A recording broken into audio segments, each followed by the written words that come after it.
আপনার অন্নপূর্ণা ভান্ডারের টাকা এখনো পর্যন্ত ব্যাংকে ঢোকেনি। অনেকেই ভাবছেন হয়তো আবেদন বাতিল হয়ে গেছে। কিন্তু জানেন কি?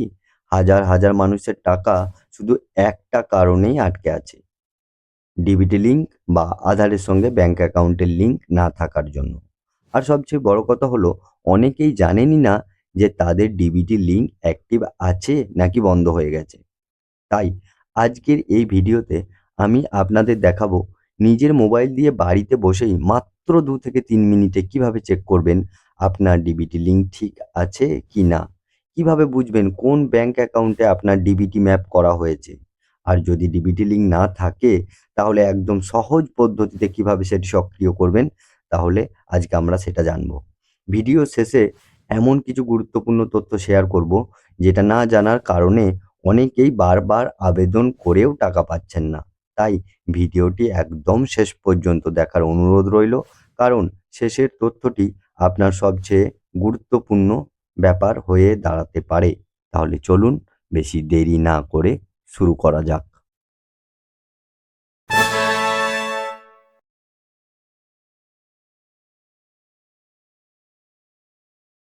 একেবারে সহজ পদ্ধতি। আপনারা সর্বপ্রথম এটা করার জন্য আপনার মোবাইলে থাকা ক্রোম ব্রাউজারটি ওপেন করবেন বা গুগল ওপেন করবেন। এবং গুগল ওপেন করার পর আপনারা যে সার্চ বার থাকবে সেই সার্চ বারে আপনারা বড় হাতের এনপিসিআই, আপনারা আমার ডিসপ্লের মধ্যে দেখতে পাচ্ছেন এনপিসিআই, কিন্তু আপনাদেরকে সার্চ করতে হবে। এনপিসিআই লিখে সার্চ করার পর একটা নতুন ইন্টারফেস খুলে আসবে এবং সর্বপ্রথম যে অপশনটা থাকবে সেটাতে ক্লিক করবেন। সেটাতে ক্লিক করার পর আবারও একটি নতুন ইন্টারফেস। এখানে আপনাকে কোনো কিছু করার দরকার নেই। একেবারে বাম দিকে বা লেফট সাইডে টপ, মানে একেবারে মাথায় যে ৩ টে লাইন আছে সেই লাইনে ক্লিক করবেন। তারপরে এখানে ৪ টে অপশন শো হবে। এই ৪ টে অপশনের মধ্যে যেখানে কাস্টমার লেখা আছে এখানে কিন্তু আপনাকে ক্লিক করতে হবে। এখানে ক্লিক করবেন। ক্লিক করার পরে আপনি আবারও অনেক অপশন দেখতে পারবেন। এখানে কোনো অপশনে আপনাকে ক্লিক করার দরকার নেই। যেখানে লেখা আছে ভারত আধার সিডিং এনেবেলার BAAC, আমি কিন্তু আপনাদেরকে বোঝানোর সুবিধার্থে মার্ক করে দেখাচ্ছি। এখানে ক্লিক করবেন। ক্লিক করার পর একটু ওয়েট করবেন, যদি নেটওয়ার্ক প্রবলেম থাকে তো আবার রিফ্রেশ করে করবেন। তো দেখুন এখানে খুলে গেছে এবং এখানে অনেকগুলো অপশন রয়েছে, যেমন Aadhaar seeding, deseeding, account details, Aadhaar map status, Aadhaar map history, request status check. এই অপশনগুলো কিন্তু এখানে রয়েছে। তো আপনাকে সর্বপ্রথম আপনার যে ডিবিটি লিঙ্ক আছে কি নেই, আধারের সঙ্গে লিঙ্ক আছে কি নেই, সেটা দেখার জন্য কিন্তু আধার ম্যাপ স্ট্যাটাস এই অপশনে কিন্তু আপনাকে ক্লিক করতে হবে। ক্লিক করার পর আপনারা এখানে দেখতে পারবেন একটা কিন্তু কাউন্টডাউন চলবে, যেটা 7.5 মিনিটের হয়ে থাকে। তো আপনারা চেষ্টা করবেন এই সময়ের মধ্যে কিন্তু এই কাজটাকে সম্পন্ন করার। তো সিম্পল প্রসেস, আপনার যে আধার নাম্বারটা আছে এখানে স্মুথলি বসিয়ে দেবেন। আধার নাম্বারটা বসানোর পর নিচে যে ক্যাপচাটা থাকবে, মানে যে সংখ্যাগুলো দেওয়া আছে আপনারা দেখতে পাচ্ছেন, ওই সংখ্যাগুলো কিন্তু এক্স্যাক্টলি আপনাদেরকে নিচে বসিয়ে দিতে হবে এবং তারপরে যে গ্রিন অপশনটা আছে চেক স্ট্যাটাস, এখানে ক্লিক করতে হবে। আপনারা ভিডিওর মাধ্যমে দেখতে পাচ্ছেন আমার কিন্তু কমপ্লিট হয়ে গেল। আমি এবার চেক স্ট্যাটাস এখানে কিন্তু ক্লিক করব। এখানে ক্লিক করলাম। এবার আপনার আধারের সঙ্গে যে মোবাইল নাম্বারটি রেজিস্টার আছে সেখানে কিন্তু একটা ৬ সংখ্যার ওটিপি যাবে। তো সেটা সংগ্রহ করবেন। আপনারা দেখতেই পাচ্ছেন এখানে কিন্তু সময়ের কাউন্টডাউন চলছে। তো আমি অন্য ফোন থেকে আমার ওটিপিটা সংগ্রহ করে আমি বসিয়ে দিলাম এবং এখানে দেখুন আমার কিন্তু অপশনগুলো সব দেখাচ্ছে আমার আধারের কি অপশন আছে না আছে। আমার আধার নাম্বার দেখালো, প্রথমে আধার নাম্বার, তারপরে কিন্তু রয়েছে ম্যাপিং স্ট্যাটাসটা কি আছে। আমার কিন্তু এখানে not enable for DBT, direct beneficiary transfer, DBT কিন্তু আমার এখানে এনেবল নেই। তো চলুন আমি একেবারে ডিটেলসে দেখাবো কিভাবে, যদি আপনার ডিবিটি না থাকে আপনি লিঙ্কটা কিভাবে করবেন। তো আপাতত আমার নেই। এখানে কবে লাস্ট আপডেট হয়েছে সেটাও কিন্তু এখানে দেখিয়ে দিচ্ছে 2024/2/17, মানে 2024-এর ফেব্রুয়ারি মাসে এটা আমার লাস্ট আপডেট হয়েছে। যাই হোক, আমি এখান থেকে ব্যাক করে চলে এলাম, আপনারাও ব্যাক করবেন।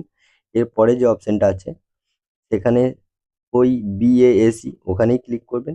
আইকনে ক্লিক করার পরে দেখুন সেই নতুন ওই ইন্টারফেসটাই চলে এলো, কিন্তু এই ক্ষেত্রে আমরা সর্বপ্রথম যে অপশানটা আছে সেটাতে ক্লিক করব, আধার সিডিং বা ডিসিডিং, এই অপশানটাই ক্লিক করব। এখানে কিন্তু আবার আমাকে 8 মিনিটের একটা সময় দেওয়া আছে, সেই সময়ের মধ্যে কিন্তু আমাকে এই কাজটা করতে হবে। আধার নাম্বার দিতে হবে, সিডিং করলে সিডিং হবে, ডিসিডিং করলে ডিসিডিং হবে, ব্যাংক সিলেক্ট করতে হবে, অ্যাকাউন্ট নাম্বার দিতে হবে, অ্যাকাউন্ট নাম্বারটা দুবার দিতে হবে। এখানে যে ক্যাপচাটা এবং টার্মস অ্যান্ড কন্ডিশন আছে এটাতে ক্লিক করবেন এবং এটা লিখে দেওয়ার পর আপনারা কিন্তু নেক্সট স্টেপে চলে যাবেন। তো চলুন আমি ধীরে ধীরে আপনাদেরকে টোটাল প্রসেসটা দেখাচ্ছি কিভাবে করব। যেহেতু আমাকে এটা লিঙ্ক করতে হবে, তাই পুরো প্রসেসটা আমি আপনাদেরকে করে দেখাবো। আপনারা ভিডিও শেষ পর্যন্ত টিকে থাকুন। তো দেখুন, আ এবার কিন্তু আমি আমার যে আধারের যে নাম্বার আছে সেটা কিন্তু বসিয়ে দিচ্ছি এবং বসিয়ে দেওয়ার পরে এখানে দুটো অপশান আছে, একটা সিডিং, একটা ডিসিডিং। আমি সিডিং করলাম, দেখতে পাচ্ছেন সিডিং করলাম এবং তারপর আপনার যে ব্যাংকের অপশান সেটা কিন্তু আপনাকে সিলেক্ট করতে হবে। মানে আপনার যে ব্যাংকে ছিল বা আপনি যে ব্যাংকে করতে চান সেটা আপনাকে সিলেক্ট করতে হবে। এখানে আমার পাঞ্জাব ন্যাশনাল ব্যাংক আছে, তো আমি পাঞ্জাব ন্যাশনাল ব্যাংক ক্লিক করলাম এবং সেটাকে সিলেক্ট করে দিলাম। তারপর কিন্তু আপনারা দেখতে পারবেন এখানে ডিসিডিং বা সিডিং, এই কিন্তু ৩ টের টাইপ আছে, মানে ধরন। আপনি কোন ধরনের করতে চাচ্ছেন? একেবারে ফ্রেশ করতে চাচ্ছেন? না একটা অন্য ব্যাংকে করতে চাইছেন? না আপনার যে ব্যাংকে ছিল সেই ব্যাংকেই করতে চাইছেন? তো দেখুন আমি একেবারে ফ্রেশ করতে চাইছি। তো ফ্রেশ করার জন্য আমি ১ম এর অপশানটা ক্লিক করলাম এবং তারপরে কিন্তু আমার যে অ্যাকাউন্ট নাম্বার আছে আমি কিন্তু সেটাকে বসিয়ে দিচ্ছি। আপনারা এক্সাক্টলি আপনার পাসবুকের ঠিক যেমন নাম্বার লেখা আছে সেই নাম্বারটা আপনারা এখানে লিখে দেবেন। এটা লিখে দেওয়ার পর আমি যেটা বললাম টার্মস অ্যান্ড কন্ডিশন, এটাতে আমি টিক চিহ্ন দিলাম এবং নিচের যে ক্যাপচাটা যেটা আপনারা আগেও করেছেন, তো সেটাকে ভরে দেবেন। ভরে দেওয়ার পর একবার টোটালটা দেখে নেবেন এবং এগ্রি অ্যান্ড কন্টিনিউ করবেন। তারপরে কিন্তু আবারও আপনার আধারের সঙ্গে রেজিস্টার থাকা মোবাইল নাম্বারে একটা ওটিপি যাবে এবং সেটাকে এখানে ইনপুট করবেন। ইনপুট করে দেওয়ার পরে কনফার্ম করবেন এবং কনফার্ম করে দেবেন। তারপরে আবার একটা কনফার্মেশন আসবে। তো এটাতে আবার ক্লিক করবেন। তো নেটওয়ার্ক ভালো থাকলে খুব তাড়াতাড়ি হয়ে যায় এবং নেটওয়ার্ক স্লো থাকলে একটু লেট হয়। তো দেখতে পাচ্ছেন এখানে কিন্তু একটা বাফারিং সিস্টেম আমার ডিসপ্লের সামনে শো হচ্ছে। তো এই যে পুরো বাফারিং সিস্টেমটা আছে, আপনার কিন্তু এটা পুরোটা একেবারে, মানে যে বক্সটা আছে সেটা কিন্তু ভর্তি হয়ে যাবে। তো একটু ওয়েট করবেন এবং ওয়েট করার পর এটা কিন্তু অ আগে খুব তাড়াতাড়ি হয়ে যাচ্ছিল, কিন্তু এই এখন অন্নপূর্ণা ভান্ডারের বেশিরভাগ জনেরই ডিবিটি লিঙ্ক আউট হয়ে গেছে। তো সার্ভারের প্রবলেম থাকার জন্য একটু লেট হচ্ছে। তো আপনারা ১ থেকে ২ দিন ওয়েট করবেন, তার মধ্যে কিন্তু এটা হয়ে যাবে।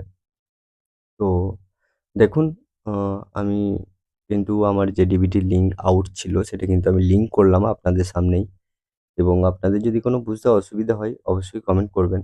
তো যাই হোক, ভিডিওটা আর লেন্দি করছি না। ভিডিওটা এখানেই শেষ করলাম। তো সম্মানিত দর্শক, আশা করি আজকের ভিডিওটি আপনাদের অবশ্যই কাজে লাগবে। আজ আমরা জানলাম কিভাবে নিজের মোবাইল দিয়ে ডিবিটি লিঙ্কের যে স্ট্যাটাস সেটা চেক করবেন, কিভাবে বুঝবেন আধারের সঙ্গে ব্যাংক অ্যাকাউন্ট সঠিকভাবে লিঙ্ক আছে কিনা, আর যদি ডিবিটি লিঙ্ক না থাকে তাহলে সেটি কিভাবে সহজেই সক্রিয় করবেন। আপনি যদি মনে করেন এই ভিডিওটি আপনার পরিবারের সদস্য, বন্ধু বা পরিচিত কারো কাছে কাজে লাগতে পারে, তাহলে অবশ্যই ভিডিওটি তাদের সঙ্গে শেয়ার করবেন। হয়তো এই ভিডিওটিই কারো অন্নপূর্ণা ভান্ডারের টাকা পাওয়ার সমস্যার সমাধান করে দিতে পারে। আর এই ধরনের সরকারি প্রকল্প, নতুন আপডেট, টাকা পাওয়ার নিয়ম, অনলাইনে আবেদন এবং গুরুত্বপূর্ণ তথ্য সবার আগে পেতে এই চ্যানেলটিকে সাবস্ক্রাইব করুন এবং পাশে থাকা বেল আইকনটি অন করুন। ভিডিও ভালো লাগলে একটি লাইক করবেন এবং আপনার যদি কোনো প্রশ্ন থাকে, কোথাও কোনো সমস্যা হয়, তাহলে নিচে থাকা কমেন্ট বক্সে আপনার মতামত জানান। আমি যথাসম্ভব উত্তর দেওয়ার চেষ্টা করব। আজকের মতো এখানেই শেষ। ভালো থাকুন, সুস্থ থাকুন। দেখা হবে পরবর্তী নতুন কোনো গুরুত্বপূর্ণ ভিডিওতে। ধন্যবাদ।